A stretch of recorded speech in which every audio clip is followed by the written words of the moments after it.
Alright, we are back with episode 2. Yeah, let's get in. Oh, it's so good to see you again, sweetie. I was swept into a giant bear hug, and we both laughed as he swung me around like an airplane. It was one of my favorite things about seeing my grandfather, the way he greeted me. Unlike my father, my grandfather was loving and playful, even as I grew older. Sorry that Daddy couldn't come here today. He said that he wasn't feeling too good again. Too well. The grammar is well. It had always been like that. Dad missed every visit to Grandpa's house, citing that he was busy with work and wasn't feeling well. Is that so? Well, that's okay.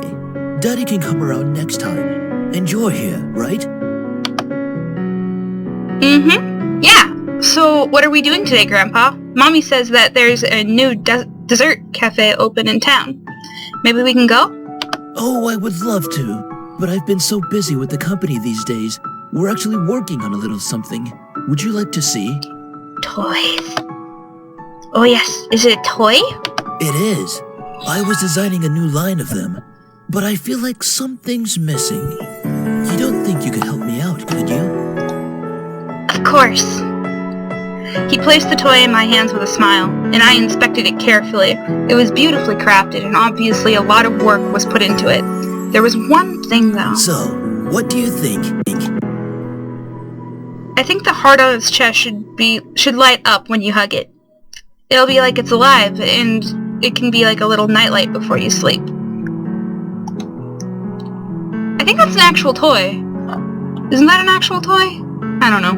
It's like a pillow that lights up if you hug it. I forgot what it's called. Whatever. He stroked his chin, considering my input while nodding his head. After a few moments of silent deliberation, he turned to me with a chuckle. That's a great idea. I'll get to changing it right away. You're always like my little lucky charm, dear. You always know what to add to make the perfect toy. Magically delicious. Well, I hope I can be like you one day, Grandpa. You want to make toys as well? Mm-hmm. Well, making people happy is the best feeling in the world. And I don't know if I want to make toys when I grow up, though. Don't worry too much about it. You have plenty of time to decide. Besides, you should do what makes you happy as well. That makes sense. Daddy doesn't think of it the same way, though. Your father. I'm sure he just wants the best for you. You know, in the usual kind of situation like this, it's usually a do what you want versus do what makes you money thing. And I understand that no matter what you do with your life, you're going to have to at some point make a profit so you can support yourself. But on the other hand, what's the point of doing something if you don't on some level enjoy it? Because then it's just going to add so much stress and anxiety into your life that it isn't worth completing. Like, the tasks of that job.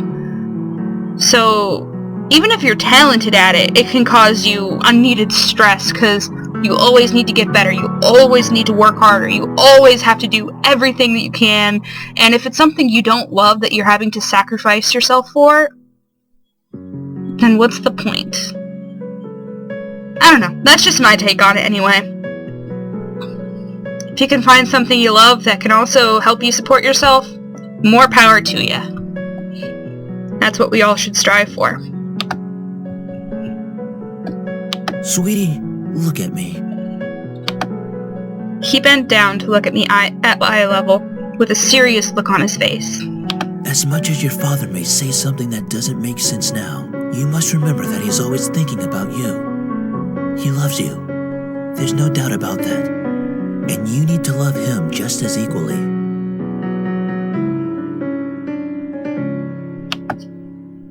I don't hate Daddy. I really do love him. I don't know why he's like this, though. Your father and I have had some difficulties with each other in the past, but it's nothing that you should be concerned about. I had a really awesome grandpa. I don't know, I've just been thinking about him recently. My grandpa was awesome. My dad's awesome too, but in very different ways.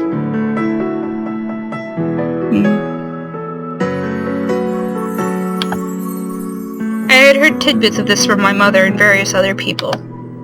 The only people who had stayed quiet were my father and grandfather. Both of them refrained from saying a word about the subject matter, but it was clear that whatever happened set up a wall between them. My dad and my grandpa always got along, though. But not like this, where they weren't.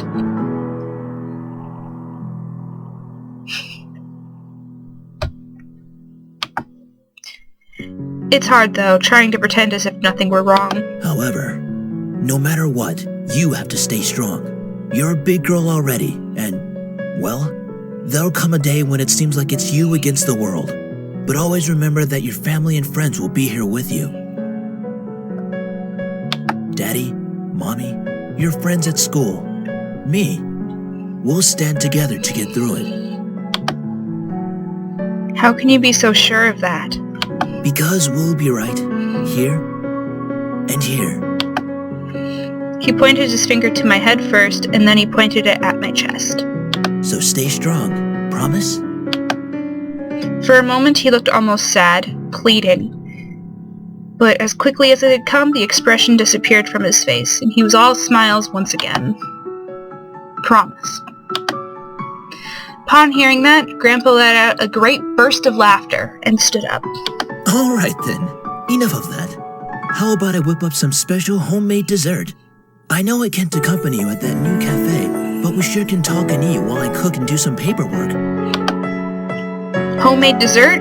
I'll race you to the kitchen. Hey, slow down there. I'm not what I used to be. My grandma was the one that would make desserts.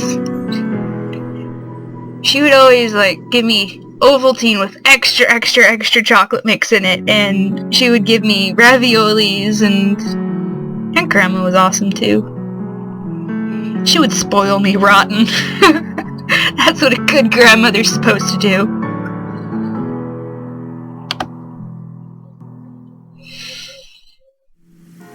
You willed me the very home I loved to see you in. Why? Why would you think I was ready to take it, especially after this? A surge of anger bubbled within me, but I quickly swallowed it. There was no use in getting mad, especially when the person in question was no longer there. I'm sorry. It's hard to stay calm when you've left me with so many questions, especially after what happened between you and Dad.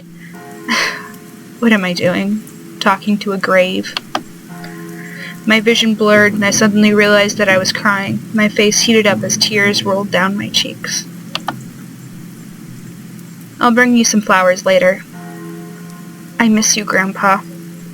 I'll try my best to fulfill my promise I gave to you, even if the world might be turned against me. I left the grave, wiping my tears hastily so my parents wouldn't see. Well, it's time to head back home. I'll cook up your favorite lasagna when we get home, okay? Thanks, Mom. However, my dad didn't speak the entire drive home. I wanted to talk to him, but after his moment at the funeral, I wasn't sure if that was a good idea. It's about time we took off those dreary black clothes. What are you talking about? I'm wearing white and blue. Gathering my courage, I decided that it was time to talk. Dad, can I ask you something? Go ahead. Why do you want me to move into the estate so soon? I thought I made that rather clear. The college near your grandfather's house is well known for its business program. You are planning to major in business, yes? Right after you graduate from high school, you'll just live there and can easily commute to and from school. It's a perfect fit for you.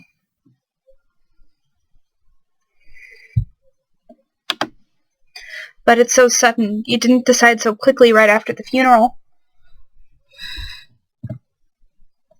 You know, I was kind of pushed into this kind of thing, too. My parents had decided that I should major in biology, and that was a mistake. Because I had so much trouble wrapping my mind around certain aspects of it. Especially genetics. Genetics is hard. Pressure sucks. Don't be so sensitive. If you're like that in the real world, you'll be crushed. Well, fuck you too. I'm just saying that maybe we could talk a bit about my future. In reply, my dad rubbed his temples and sighed quietly. After you graduate from college, you'll work at Anderson Family Toys. I have connections since I am part of the board of directors, so you will be guaranteed a spot. That is what we talked about before, yes? But what if... Stop mumbling! But what if I don't want to work there? Don't be silly. It's the family company. Our company. I'm not just going to hand it over to some incompetent vice chairman. Now I see why you didn't get the spot. You're an asshole. He came closer to me and his face softened. Look, this is all for the best, okay? You may not know it right now, but you will appreciate it later. How about you tell me how it's better for me than letting me decide for myself? I would like knowledge to actually make an educated decision. Hiding shit from me and making decisions for me is not going to help anyone. I hate it when people try to take away free will like that. It's like they don't trust you to make your own decisions if you have all of the right information to base those decisions off of. Keeping information away from you like this is only going to make more bad decisions happen because you don't have the full picture. This kind of shit is so manipulative and so wrong. You have no idea how much this kind of shit bugs me. For some reason, when I heard him say that, something snapped in me, and I wasn't sure what it was, but it made me feel so angry. Do you care that grandfather passed away? Of course I do. Bullshit. Well, everything seemed fine and dandy to you. Things couldn't be better. Oh, crap, I went back one. Can I go back? It's not like nothing ever happened at all, like you just ignored the fact that he's no longer here. Do not raise your voice at me. What did he ever do to you that deserved this? My father, his face hardened, crossed his arms, and erupted in angry laughter. You sure place him upon a pedestal, like he's some kind of venerated god or something. It makes me sick. Well, he actually showed affection, so of course he's going to be put on a pedestal above an emotionless little asshole like you. Is that it? Are you happy seeing grandfather dead? While everyone else was grieving, you were holding yourself back from laughing in everyone's faces. Did you feel just a bit happier seeing him lie in the graveyard?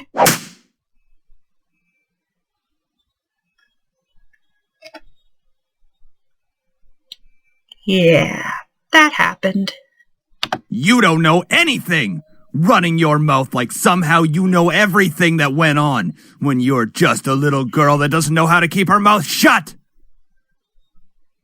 Yeah, a line was crossed there. You did not know my father! You did not know what he was capable of! I knew he actually showed affection, like slapping his daughter. Is everything all right? What happened? Her face!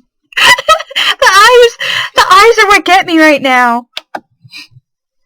I'm not hungry. I think I'll just go upstairs. Honey, wait!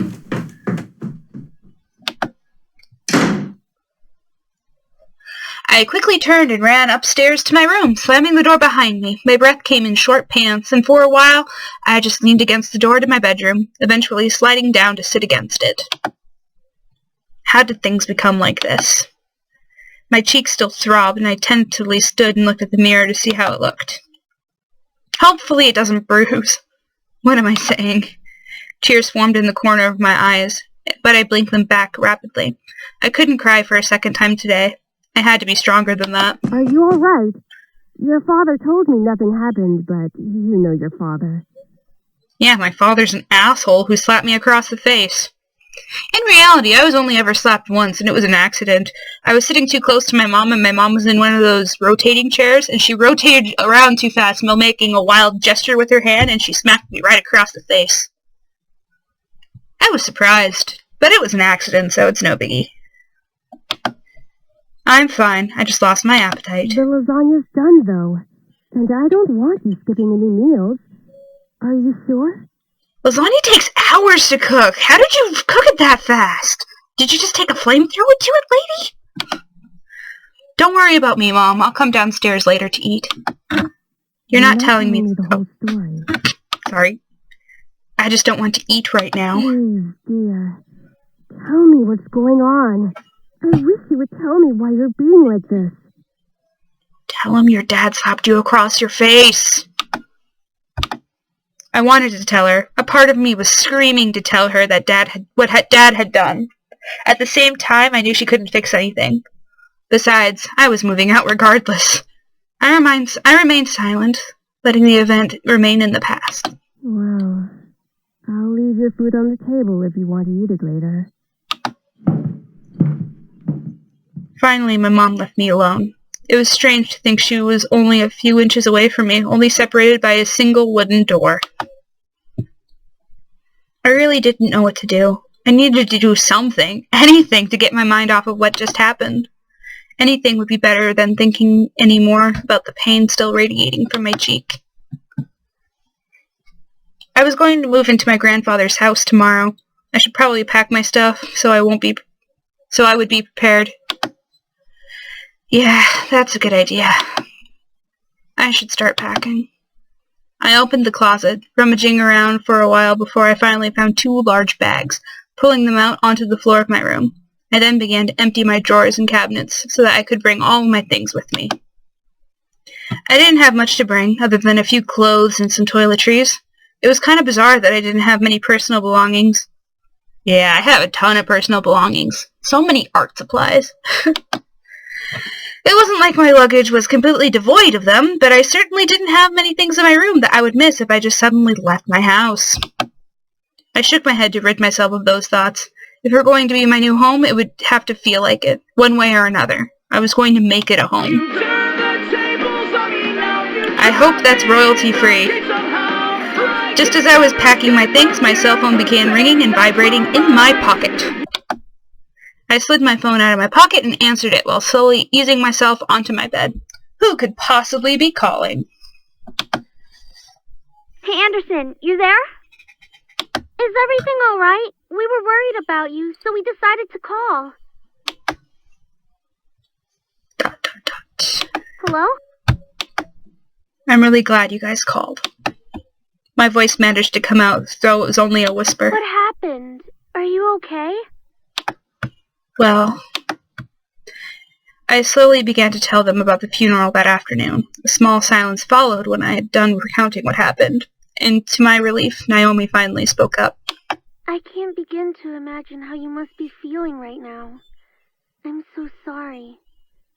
Do you want us to come over right now? No, it's okay. My dad isn't in a good mood, so could we just keep talking on the phone like this? Of course! We'd stay on the phone until the crack of dawn. Right, Suzu? Yeah. We're always here if you need us. After all, we wouldn't be the awesome triple threat trio without you, right? Yeah. Triple threat trio? That sounds like the name of a gang. Actually, it sounds like the name of an a cappella group. Yeah. I mean, we're all taking on the world together. We've got to sound somewhat scary, or else no one's going to take us seriously. I like my version What's better. With you and naming things? You've got to step up your game, Naomi. Falling behind the cool kids like Anderson and me. Tisk, tisk. Hey! I'm a cool kid! If anything, I'd say you have to step up your game. We chatted cheerfully about all sorts of things. Very soon I had forgotten about the events that day and was engaged in a conversation about Naomi's favorite TV show. Some program called Her Luck. I can figure out what that's supposed to be. Yay, parody! We all agreed that the actor playing the titular character certainly had a very distinctive look about him, with the long overcoat and scarf wrapped around his neck. We had many disagreements about who we thought was the coolest character. Yeah, he has really high cheekbones and his eyes are pretty, though I do have to say I prefer... Oh my god, seriously? prefer Jatson, as a whole bonus to his actor is just so sassy. I looked at the clock hanging on the wall and realized how late it was. Wow, it's 1 a.m.? Sorry for keeping you guys up so late. I think I'm gonna hit the hay for tonight.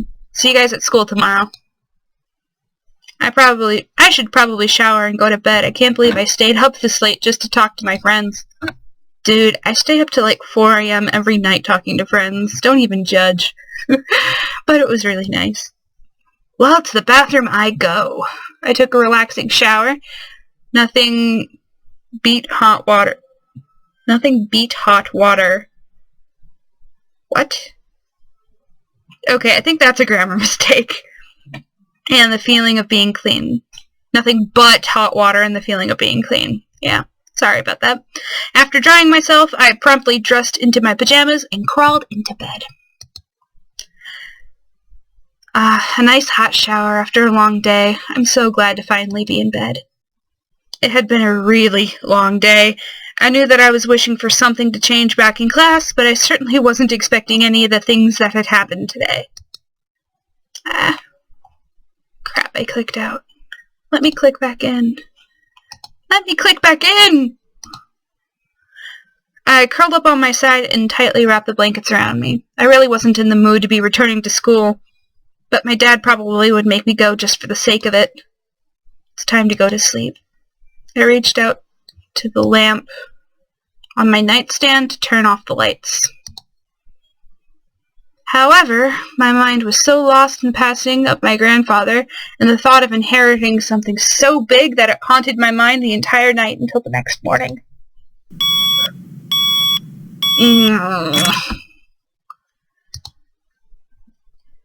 I shook my head to try to clear the sleepiness out of me to no avail. I really didn't get any sleep last night. It's already time to wake up. Wait, school. As soon as I realized I had to go to school, I slid out of bed and looked at the vanity mirror. That's a relief. Luckily, there was barely a bruise on my cheek.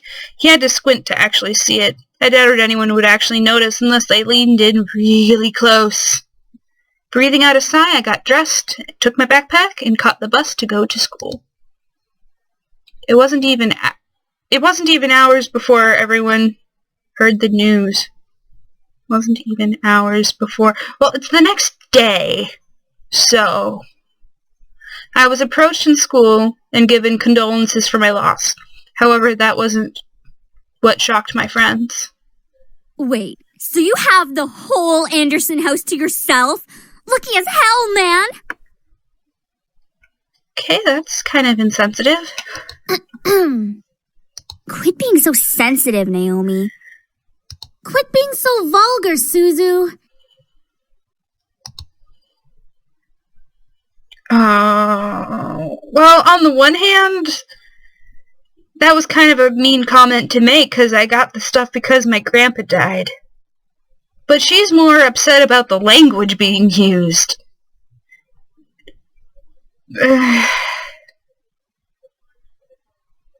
Fuck it. Oh, man, come on! See? She knows about proper public taste. It isn't the language that made me disappointed. It was just...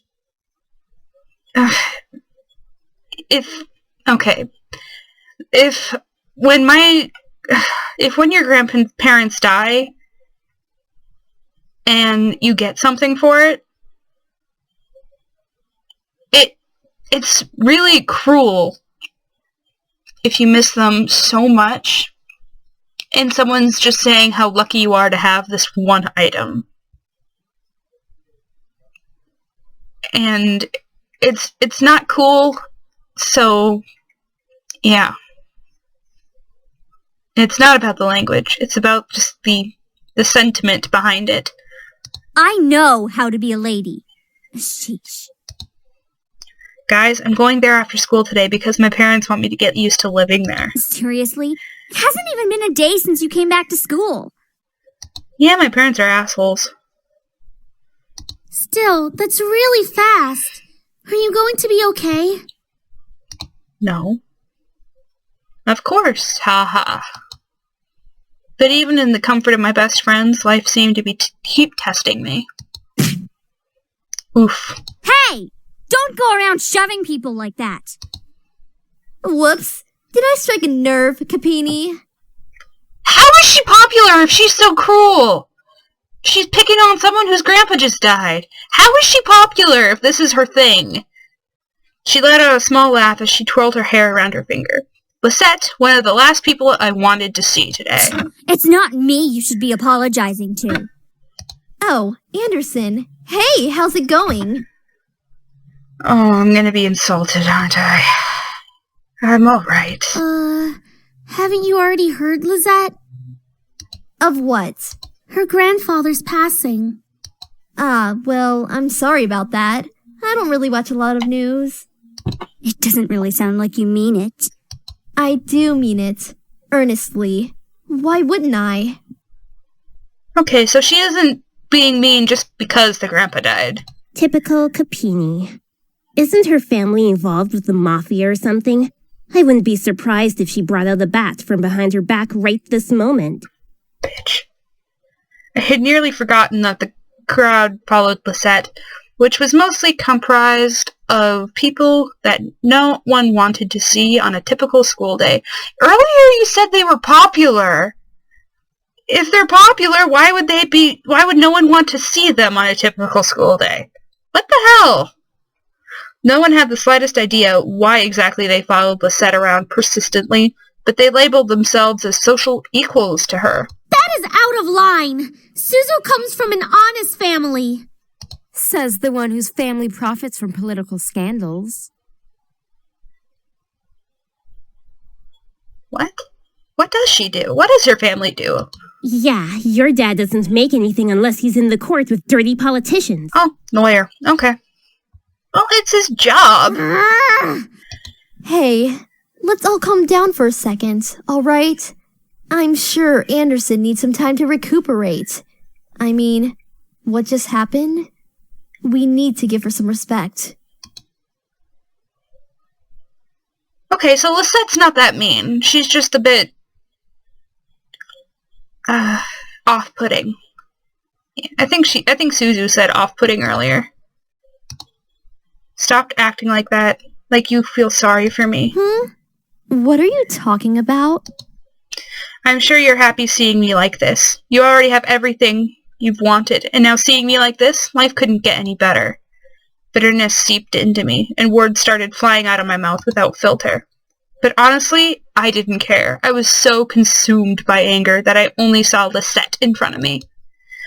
What exactly am I to you? Just another part of your obstacle course? Is that what I am? I'm sick of it, Lisette. I'm sick of all of these charades, and I'm sick of you. Gasps rose from the crowd around her, and I was brought back to the school hallway. Even my friends beside me looked at me with surprise. Wow, okay. One girl looked like she was going to speak up, but Lisette held her hand and stopped her. There was an emotion in her face that I couldn't quite make out, but I could see a form of pity in her eyes. No, don't you dare pity me. I looked away from her. I didn't want to see the emotion in her eyes when she was talking to me. She didn't have the right to look at me that way. I'm sorry. I know your grandfather passing away must have really taken a toll on your emotions. She stepped towards me and put her hand on my shoulder, giving me a tiny smile, as if for old time's sake.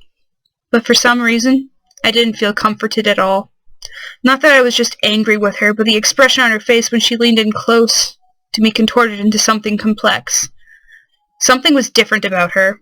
I couldn't quite place my finger on it, but something about her had definitely changed. Well, I'll be going for now. Track meet responsibilities and all of that stuff. See you later. I don't trust this Lisette person. But something about Lisette made me feel uncomfortable. I wasn't just angry, but also uneasy. What was it? I'd never seen her like that before.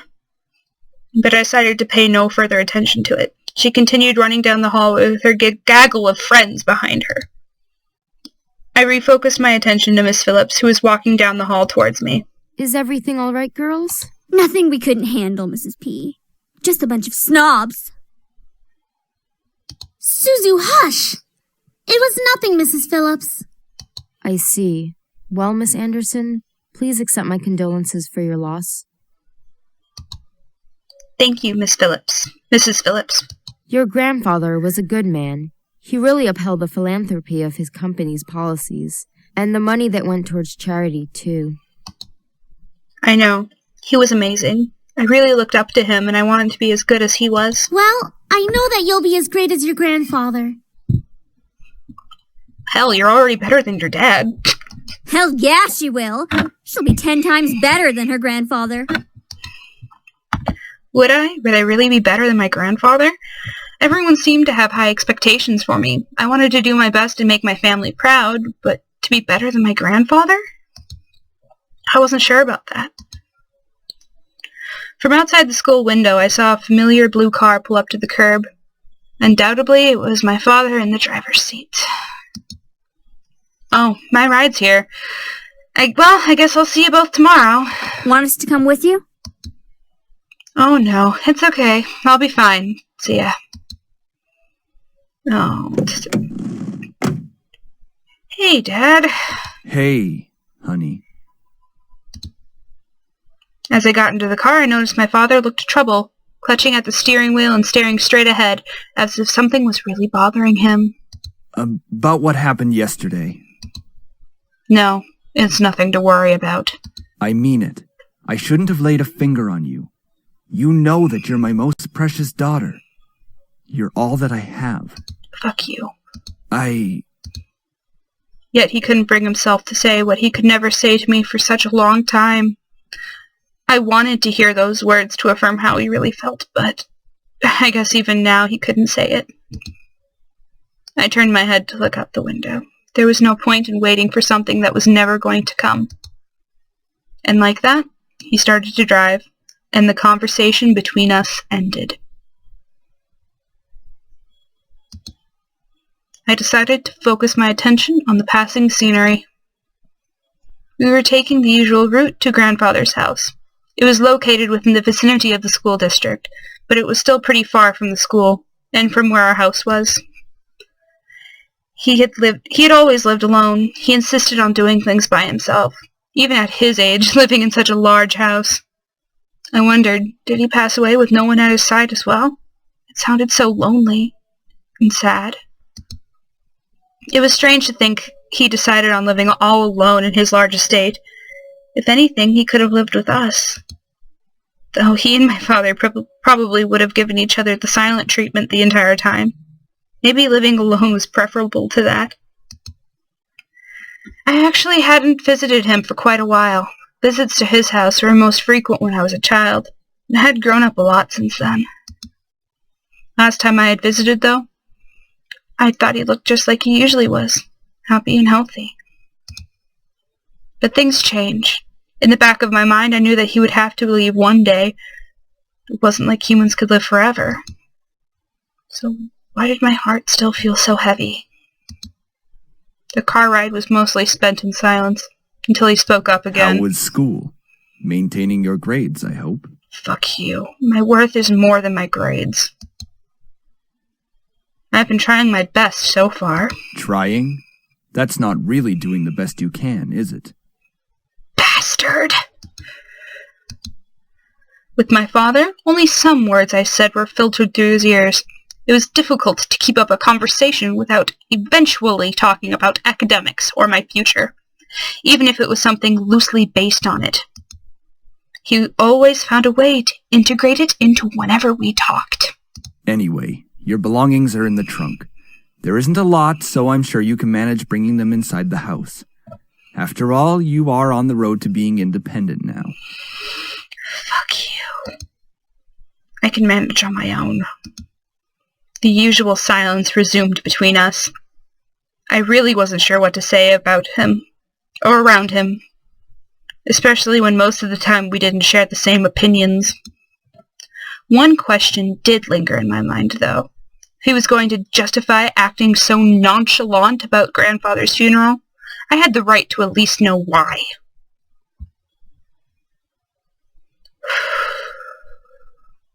You know what? Fuck it. I'm gonna burn bridges. We are not talking about this. I feel like we should be, because Grandfather did leave us yesterday, so... I wouldn't care if he had left even long before that. I do not want to hear it, and that is the end of this conversation.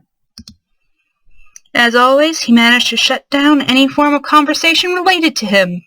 It was just like what happened last night. I opened my mouth slightly, but I closed it again. It was like talking to a brick wall. It wasn't like I could find out anything, but somehow arguing my way through it. All right, then. I leaned against the car door and stared out the window. I really couldn't think. What would this place be like? I had been to my grandfather's house before, but it was one thing visiting and another thing actually living there. How would I manage to live on my own without training to really care for my own house? I knew that naturally the bills would be paid by my parents, who inherited grandfather's stocks to the corporation. But I had never really lived independently before. Oh, that's right. Well, if you're living independently, that means your parents aren't paying for any of your bullshit. Oh well. At least he's... Fuck it, just say he's paying for slapping you across the face. Thinking about it made me feel like some kind of bird being pushed out of the nest. Though I was technically an adult, I felt unprepared and a bit daunted at the prospect of actually moving into a new place. Most people my age would be ecstatic moving out. After all, it would symbolize some kind of change in their lives, like being on the road to independence. But I felt like it was nothing of the sort. I really hoped I wouldn't let my parents down. I wouldn't let my grandfather down. What would he be saying right now? I gazed up at the passing clouds in the sky. If you're out there, grandfather, how would you be doing? Would you be doing anything you'd tell me? Would there be anything you'd tell me at the moment? And of course, no answer. What was I doing? Searching for an answer in heaven that would or would not exist? I ducked my head to stare at the blur of trees and cars from the passing window. My head was definitely going into the clouds there at that moment. Either way, I found myself being driven off to my new home. Scene change, and I'm going to end this episode here. I guess I'll see you guys tomorrow, or whenever I post the next episode of this. Yeah. Let's save, and I will see you guys later. Bye-bye.